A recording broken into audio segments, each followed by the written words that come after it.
There's a pattern in history that turns ordinary disagreements into something far more volatile, a sequence so old and so consistent that it appears in empires, republics, democracies, and revolutions.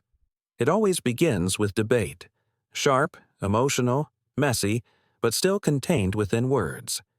Then comes the shift into tribalization, when political identity stops being a choice and becomes a badge. Then comes dehumanization, the quiet moment when opponents stop being wrong and start being dangerous. And finally, flashpoints erupt, isolated, localized sparks that hint at something larger beneath the surface. Here's what nobody tells you. Nations rarely slide into conflict because of one event. They slide because the four-stage pattern tightens around them slowly, silently, predictably. And analysts studying the early 2020s suggest that this framework, if applied carefully, may echo patterns from America's most turbulent decade, the 1850s. Let me show you exactly how the past whispers into the present. In the 1850s, America stood at a crossroads, not just North versus South, but two incompatible visions of what the country was meant to be. In 1850, Congress passed a compromise meant to calm tensions. For a moment, it looked like a miracle. Then the bill arrived. The compromise didn't heal anything. It merely postponed the reckoning. Newspapers splintered into echo chambers. Political parties fractured. Extremist voices gained more influence than moderates, and the nation's identity, once shared, began to split. This is where the pattern begins. Stage 1 was debate, and on the surface it looked vibrant. The Senate chambers thundered with speeches. Pamphlets flooded cities. Town halls erupted in argument. But beneath that noise lived silent fragility, the sense that the debate no longer aimed at resolution but domination. Everyone believed they were safe because they still had words. They weren't. The danger wasn't what they saw, it was what they ignored. The emotional drift from disagreement into resentment. By 1854, Stage 2, tribalization, took hold. The old Whig Party collapsed. The new Republican Party emerged. Southern Democrats hardened their stance. Political identity became a social identity. Who you voted for became who you were. And here's why this matters. Once identity replaces argument, persuasion becomes impossible. Not compromise, loyalty tests, not policy, survival. In Kansas, the political division mutated into something darker. Competing factions established rival governments. Supporters from both sides poured into the territory, armed, determined to enforce their version of legitimacy. Bleeding Kansas wasn't a war yet. It was Stage 3, dehumanization, the moment when political opponents stopped being citizens with differing views and became existential threats. Once that shift happens, flashpoints follow like seasons. And the flashpoints did come. In 1856, Congressman Preston Brooks walked onto the Senate floor and beat Senator Charles Sumner with a cane. The country gasped, but not in unity. One region cheered, the other recoiled. That single strike was a microcosm of the era. Violence now entered the discourse not as an accident, but as a warning, a signal, a crack in the surface revealing pressure below. Here's what nobody tells you. The Civil War didn't begin at Fort Sumter. It began in the minds of Americans who had already stopped seeing each other as part of the same nation years earlier. Now, let's begin historical case number 2, how the 1850s descended from hostility into open conflict. By 1858, Abraham Lincoln and Stephen Douglas held their legendary debates across Illinois. The debates were electrifying, high-level argument, national attention, articulate reasoning on both sides. But hidden inside that intellectual spectacle was a clue. The audience wasn't listening to be persuaded. They were listening to see their identity validated. Stage 2 had already matured. The country was no longer debating issues. It was debating survival. Let me show you exactly how. Douglas argued for local control and sovereignty. Lincoln argued that slavery could not expand. But the deeper truth was that each side believed the other's victory threatened the nation's future, not disagreement. Existence. Here's why this matters for the modern era. When regions or political blocs start imagining the future in incompatible ways, the emotional foundation that holds a nation together begins to fracture. In the 1850s, Southerners feared economic and cultural replacement. Northerners feared the expansion of a system they believed morally catastrophic. Fear, not logic, drove the final transformation. Fear is the accelerant of Stage 3. But the final turn, the shift into Stage 4, flashpoints, didn't come from grand events. It came from small ones. Isolated clashes on the frontier, feuds, street fights, militia mobilizations, each one a flicker of fire, small enough to dismiss individually but catastrophic when viewed as a pattern. And the pattern was unmistakable, a nation inching toward a point where someone somewhere would cross a line too deep to uncross. Here's what nobody tells you. Nations rarely realize when they have passed the midpoint of polarization. They only recognize it in hindsight, when the pressures that once seemed manageable begin tearing at the fabric of everyday life. And this is where historical comparison turns toward the contemporary world, not as prophecy, but as analysis. According to some political researchers, certain patterns from the 1850s may appear in early forms in the 2020s. The collapse of shared media, the rise of identity-based voting, the geographic clustering of ideology, and the erosion of trust in central institutions.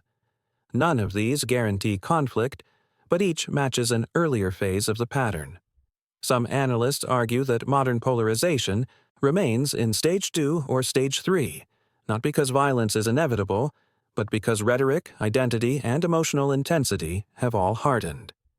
They point to social media echo chambers that resemble the partisan newspapers of the 1850s. They highlight legislative gridlock that mirrors the paralysis of the late 1850s Congress. One scenario suggests these trends could dissolve through institutional reform and cultural fatigue. Another scenario suggests they could escalate. The comparison is not a claim of identical futures. It is a recognition of recurring structures. Let me show you exactly how those structures form. When political identity becomes the primary identity, debate becomes war by other means. When media ecosystems split, reality itself becomes regional. When distrust becomes widespread, institutions lose gravitational pull. When fear becomes the operating emotion, compromise dies. Here's why this matters. Every stage of the four-stage pattern is reversible, until it isn't. The transition from words to tribes, from tribes to dehumanization, from dehumanization to flashpoints happens quietly and then suddenly. And this leads us to the central question of this entire framework, the one that shapes the future of every polarized society. What determines whether Stage 4 becomes an endpoint or a doorway into something far more dangerous? Because the next section holds the answer. Here's the mechanism behind the final descent of political polarization. Once a society crosses from disagreement into identity conflict, every event, large or small, becomes a referendum on loyalty. A speech becomes a threat, a compromise becomes a betrayal, a gesture becomes a signal, and once meaning fractures at that level, the fabric of national unity begins to thin in ways that are almost imperceptible at first.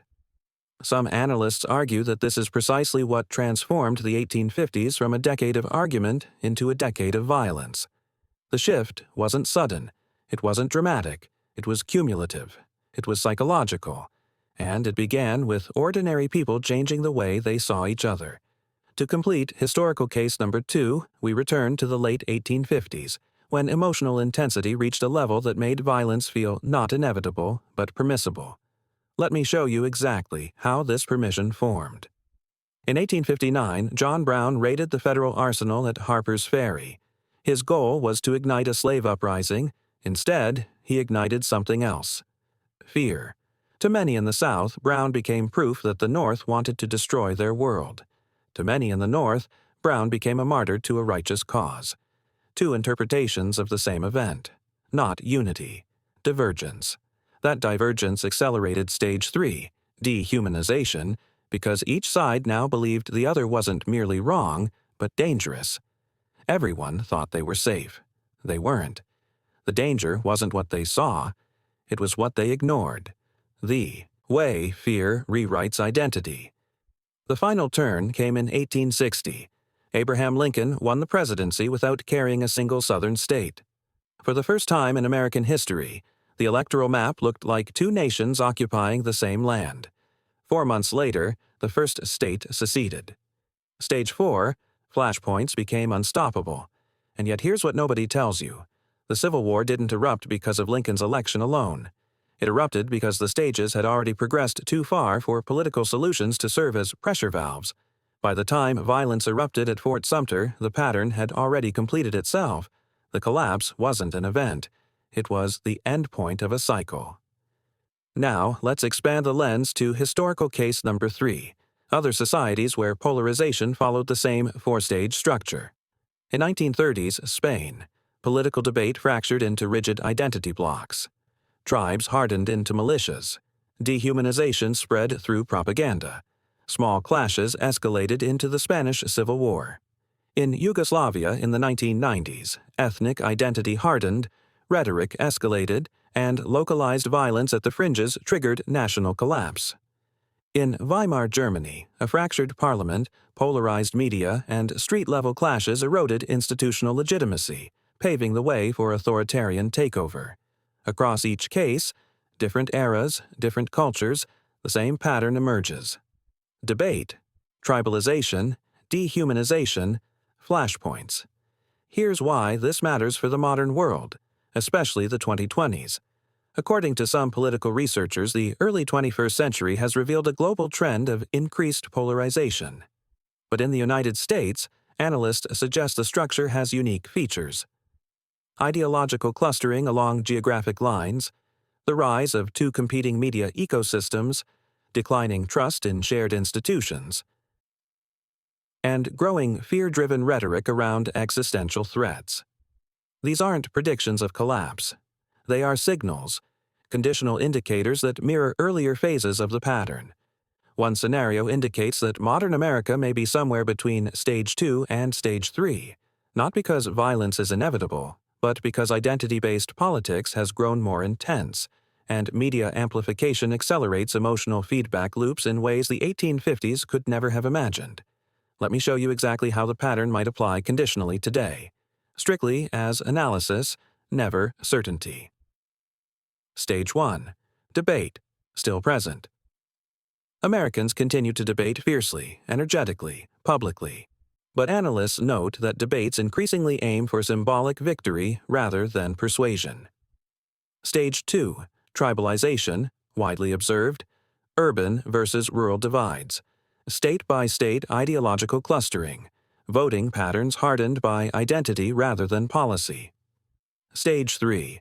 Dehumanization, conditionally emerging. Rhetoric portraying opponents as threats rather than citizens. Social. Media ecosystems intensifying fear, anger, and outrage. Narratives framing political losses as existential crises. Stage 4. Flashpoints. Localized, sporadic, not systemic. In recent years, isolated acts of political violence have surfaced, far from civil conflict but still indicative of tension rising to the surface. Some analysts refer to these as micro-flashpoints, not coordinated, not widespread, but meaningful. Here's the trap. Once society enters the middle stages, people begin interpreting every event through the lens of political identity. A natural disaster becomes a political failure. A public health decision becomes a tribal test. A headline becomes a weapon. And when meaning itself becomes polarized, unity becomes fragile. But the future is not predetermined. The 4-stage pattern offers 3 broad pathways, none guaranteed, all dependent on choices, incentives, and institutional responses. Scenario 1. Soft reconciliation. Public fatigue with polarization grows. Media incentives shift. Political coalitions realign. New leaders emphasize shared identity. Institutions strengthen. The cycle reverses, not quickly but gradually. Scenario 2. Structured decentralization.